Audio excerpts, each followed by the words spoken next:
Hablaba con cierta facundia pintoresca, excitado por el vino y por el deseo de hacerse agradable. Contó anécdotas militares, rasgos de la vida árabe, aventuras de guerra.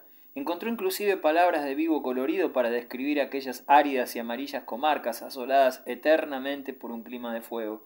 Las mujeres tenían puestos los ojos en él. La señora de Walter dijo con voz pausada: «¿Podría hacer usted con sus recuerdos una serie de artículos encantadores?».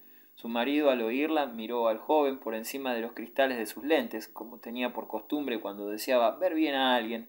Los platos los miraba por debajo de los cristales. Forestier aprovechó el momento. «El señor Duroy es la persona de quien le hablé hoy para el servicio de información política, mi querido jefe. Desde que nos dejó Marbot, no tengo a nadie que se encargue de las gestiones urgentes y confidenciales, y el diario se resiente de ello». El viejo Walter asumió una expresión seria y se ajustó los lentes para mirar de frente a Duroy. Al fin dijo: «La verdad es que el señor Duroy tiene un ingenio original. Si quiere tomarse la molestia de verme mañana a las 3, arreglaremos el asunto». Y luego de una pausa, encarándose directamente con él, agregó: «Prepárenos usted por lo pronto una pequeña serie de artículos sobre Argelia, alguna cosa de fantasía. Cuéntenos sus recuerdos y toque de pasada el tema de la colonización, como acaba de hacerlo. Interesará seguramente, porque en estos momentos es la cuestión palpitante. Pero dése prisa. Necesito el primer artículo para mañana o más tardar para pasado mañana, mientras se discute en la Cámara la interpelación al ministro». La señora de Walter, con esa gracia un poco seria que ponía en todo y que daba a sus palabras un aire de favor, intervino: «Tiene usted un título atrayente: Recuerdos de un cazador en África. ¿No le parece a usted, señor Varenne?». El viejo poeta, llegado tardíamente a la fama, detestaba y temía a los recién venidos. «Muy atrayente, en efecto», respondió un poco secamente, «a condición de que en la serie se mantenga la nota, porque la gran dificultad consiste en eso, precisamente, en dar y mantener la nota justa, lo que en música se llama el tono». La señora de Forestier envolvió a Duroy en una mirada protectora y sonriente, de mujer experimentada, que parecía decir: «Tú llegarás». La señora de Marelle se había vuelto varias veces hacia él, y el diamante de su oreja temblaba sin cesar, como si la leve gota cristalina fuera a desprenderse y caer. En cuanto a la niña, permanecía inmóvil y grave, con la cabeza inclinada sobre el plato. El criado seguía su ronda alrededor de la mesa, vertiendo ahora en las copas azules vino de Johannisberg. Forestier levantó la suya y, mirando al viejo Walter, brindó por la larga prosperidad de la vie française. Todo el mundo se inclinó hacia el jefe, que sonreía, y Duroy, ebrio de triunfo, bebió su copa de un trago. Parecíale que con la misma facilidad hubiera vaciado un barril entero, o comido un buey, o estrangulado un león. Sentía en sus miembros un vigor sobrehumano y una resolución invencible, una esperanza infinita en el espíritu. Se encontraba ahora cómodo, como en su propia casa, entre aquella gente. Su lugar estaba allí, acababa de conquistarlo. Su mirada se posaba en los comensales con una seguridad nueva y se permitió por primera vez dirigir la palabra a su vecina. «Lleva usted los pendientes más hermosos que he visto en mi vida, señora». Ella se volvió hacia él, sonriente. «Ha sido idea mía, un capricho, colgar así los diamantes, simplemente de un hilillo. Parecen gotas de rocío, ¿verdad?». Asustado de su audacia y temeroso de decir una tontería, Duroy murmuró: «Son encantadores, pero hay que reconocer que, estando donde están, salen ganando». Ella le agradeció con la mirada, una de esas claras miradas de mujer que penetran hasta el corazón, y como en ese momento Duroy volviera la cabeza, se encontró también con los ojos de la señora de Forestier, siempre benévolos, pero en los que esta vez le pareció ver una alegría más viva, una expresión maliciosa y alentadora de complicidad. Entretanto, todos los hombres hablaban a la vez, en alta voz y con vivos gestos. Discutían el gran proyecto del ferrocarril metropolitano. Como cada uno tenía muchas cosas que decir acerca de la lentitud de las comunicaciones en París, de los inconvenientes de los tranvías, de la incomodidad de los ómnibus, de la grosería de los cocheros de plaza, el tema no fue agotado hasta pasados los postres. Dejaron luego el comedor para tomar el café. Duroy, por broma, ofreció el brazo a la niña. Ésta le agradeció gravemente y se empinó sobre la punta de sus pies para alcanzar con la mano el codo de su caballero. Al entrar en el salón, Duroy tuvo otra vez la sensación de meterse en un invernadero. Grandes palmeras abrían sus elegantes hojas a los 4 rincones del salón, llegando hasta el techo, donde se ensanchaban en forma de surtidores. A ambos lados de la chimenea 2 cactus redondos como columnas escalonaban unas sobre otras sus largas hojas de color verde oscuro, y sobre el piano 2 arbustos desconocidos, cilíndricos y cubiertos de flores, las de uno de color rosa y blancas las del otro. Parecían plantas artificiales, inverosímiles, demasiado hermosas para ser verdaderas. El ambiente era fresco y estaba saturado de un impreciso y delicado perfume que no podría ser definido ni designado con un nombre. Duroy, ya más dueño de sí, consideró con atención la sala. No era espaciosa y nada atraía la mirada, fuera de los arbustos. Ningún color vivo hería la vista, pero uno se sentía allí cómodo, tranquilo, en un inefable sosiego que parecía envolverlo como una dulce caricia. Las paredes estaban tapizadas con una tela antigua de color violeta, salpicada de flores de seda amarilla del tamaño de las moscas. Cortinas de paño azul grisáceo, semejante al de los uniformes militares, cubrían las puertas. Los asientos de todas las formas y tamaños, esparcidos al azar en la habitación, sillones, butacas enormes y minúsculas, taburetes, estaban forrados con tela Luis XVI o con hermoso terciopelo de Utrecht de fondo crema y dibujos granate. ¿Se sirve usted café, señor Duroy? Y la señora de Forestier, con aquella sonrisa amistosa que no abandonaba nunca sus labios, le ofreció una taza. Sí, señora, muchas gracias. Tomó él la taza y cuando se inclinaba para pescar con las pinzas de plata un terrón del azucarero que llevaba la niña, la joven señora le dijo a media voz: «Haga usted la corte a la señora de Walter», y se alejó sin darle tiempo a decirle nada. Duroy bebió su café con cuidado, temeroso de derramarlo sobre la alfombra. Luego, despreocupado ya de esto, buscó el medio de acercarse a la esposa de su nuevo jefe y de entablar conversación con ella.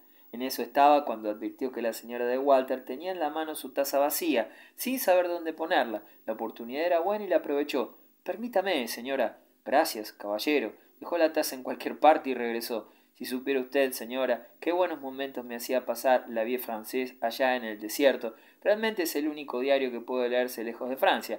Es el más literario, el más espiritual y menos monótono de todos, y el más informativo». Ella sonrió con amable indiferencia y respondió gravemente: «Mi marido ha hecho un gran esfuerzo para crear este tipo de diario, que responde a una nueva necesidad». Se pusieron a hablar. Duroy tenía una verbosidad fácil, trivial, una voz agradable, mucha gracia en la mirada y una irresistible seducción en los bigotes, que se encrespaban, se rizaban sobre el labio, unos lindos bigotes rubios de un tinte levemente rojizo, con un matiz más pálido en los erizados pelos de las guías.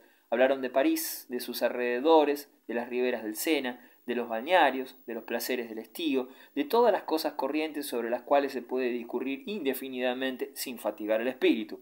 Luego de un rato, como Norberto de Varenne se acercase a ellos con una copa de licor en la mano, Duroy se alejó con discreción. La señora de Marelle, que había estado hablando con la de Forestier, lo llamó.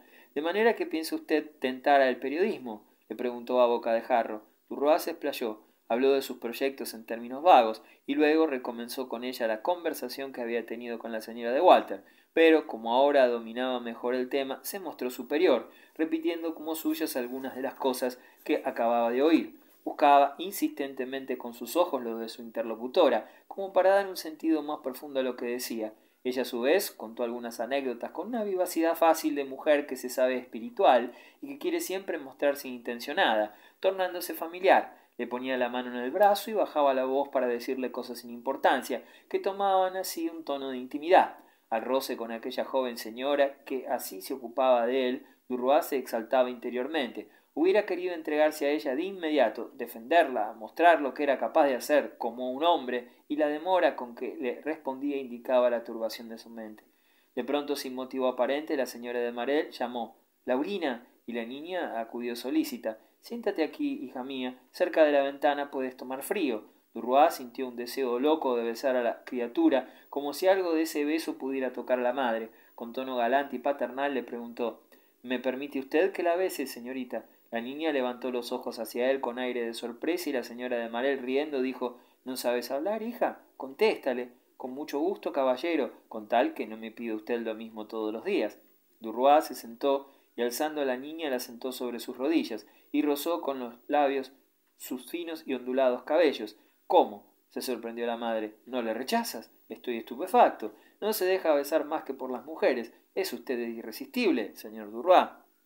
El joven se ruborizó y sin saber qué decir se puso a mecer a la niña sobre su rodilla. La señora de Forestier se acercó al grupo y sin poder contener su sorpresa exclamó: —¿Cómo? ¿Laurina domesticada? Bendito sea el milagro. Se acercó también Santiago Rival con el cigarro en la boca y Durois se levantó para marcharse, temeroso de malograr con alguna torpeza el trabajo hecho, su obra de conquista comenzada. Saludó, estrechó suavemente las pequeñas manos que las damas le tendían y sacudió con fuerza las de los hombres. Advirtió que la de Rival era seca y cálida y respondía cordialmente a la presión de la suya. La de Varenne, húmeda y fría, se escurría entre sus dedos. La de Walter, fría y fofa, sin energía, sin expresión. La de Forestier, tosca y tibia. —Mañana a las 3, no lo olvides —le dijo su amigo a media voz. —No me olvidaré. Pierde cuidado. Cuando se vio en la escalera tuvo deseos de bajarla corriendo. Tan vehemente era su alegría. Lo hizo saltando de dos en dos los escalones, pero al llegar al gran espejo del segundo piso vio que un señor tan apurado como él salía a su encuentro. Se detuvo entonces avergonzado, como si lo hubiera sorprendido en alguna falta. Se miró largamente maravillado de ser tan buen mozo. Sonrió con ufanía y despidiéndose de su propia imagen, la saludó ceremoniosamente como se saluda a los grandes personajes. 3. Cuando se encontró otra vez en la calle se detuvo indeciso, sin saber qué dirección tomar. Tenía deseos de correr, de soñar, de ir adelante de sí mismo al encuentro del porvenir, de respirar el suave aire de la noche, pero el pensamiento de la serie de artículos que le pidiera el viejo Walter lo preocupaba, y resolvió marcharse a su casa y ponerse a trabajar. Se echó a andar a buen paso y ganando el bulevar exterior lo siguió hasta la calle Borsault, donde vivía. Su casa, de 6 pisos, estaba poblada por 20 modestos hogares de obreros y de burgueses.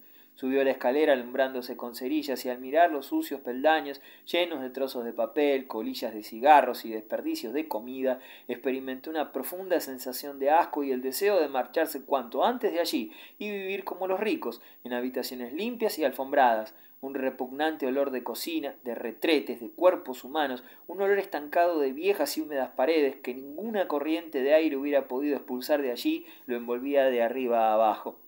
La habitación del joven en el 5.º piso daba como sobre un profundo abismo sobre la inmensa trinchera del ferrocarril del oeste, exactamente a la salida del túnel, cerca de la estación de Batignolles.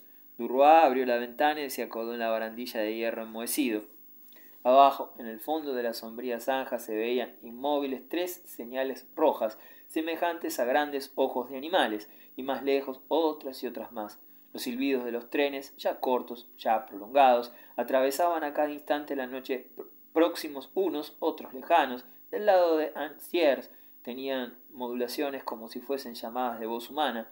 Uno de ellos fue acercándose como un aullido lastimero, más intenso de segundo en segundo, y de pronto apareció una enorme luminosidad amarilla que corría con un gran estrépito, y Durois miró desaparecer en el túnel el largo rosario de vagones. Se resolvió al fin a trabajar. Puso la lámpara sobre la mesa, pero en el momento de disponerse a escribir advirtió que solo tenía un cuadernillo de papel de cartas.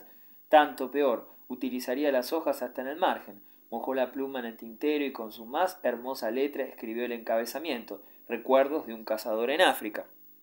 Buscó luego la primera frase.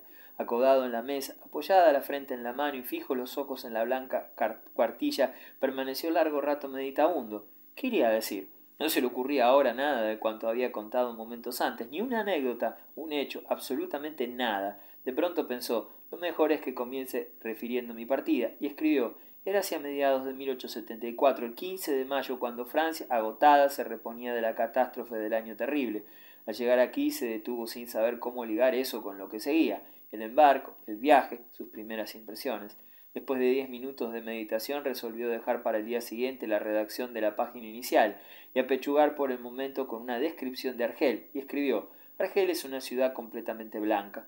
Volvió a detenerse sin saber qué decir. Evocaba en sus recuerdos la hermosa y clara ciudad que descendía bruscamente de las altas montañas y volcaba en el mar, la cascada de sus casas chatas, pero no hallaba en su mente una sola palabra para expresar lo que había visto, lo que había sentido. Después de un gran esfuerzo agregó: está habitada en parte por árabes. Desalentado arrojó la pluma sobre la mesa y se levantó. Sobre la modesta cama de hierro Donde un hueco marcaba la huella de su cuerpo, estaban tiradas como guiñapos inservibles sus ropas de diario, y sobre una silla de paja su sombrero de copa, su único sombrero, que parecía puesto así, boca arriba, para recibir limosnas.